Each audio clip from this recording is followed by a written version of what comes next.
Hi friends, Sahana form YouTube சேனலில் subscribe பண்ண எல்லோருக்கும் நன்றி. மேலும் சப்ஸ்கிரைப் பண்ணாதவங்க சகனா ஃபார்ம் யூடியூப் சேனலில் சப்ஸ்கிரைப் பண்ணிக்கோங்க. பொதுவாக பண்ணையில் ஆடுகளை அதுவும் குறிப்பாக கிடாய்களை நம்ம எப்போதுமே கட்டி போட்டு தான் வளர்ப்போம். அதுபோக ஆடுகளையும் சில ஆடுகளை கட்டி தான் வச்சுருப்போம்.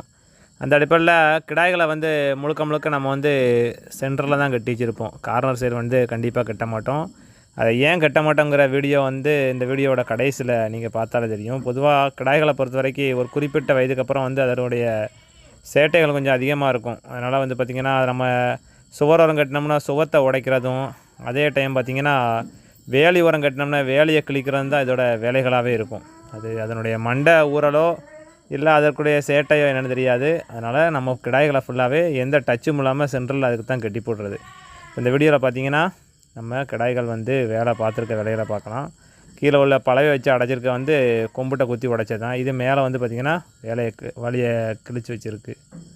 அதுக்கப்புறம் பார்த்திங்கன்னா இந்த சைடு இதெல்லாம் பெரிய கிடாய்கள் செஞ்ச வேலைகள் அதுக்கு கீழே போயிடுச்சு. இதுகளும் அதே போல் தான் பண்ணுது. அதனால தான் நம்ம கிடாய்களை ஃபுல்லாகவே நடுவில் கட்டி போட்டு பழகுறது. ஆடுகள் அந்தளவுக்கு சேட்டை பண்ணாது.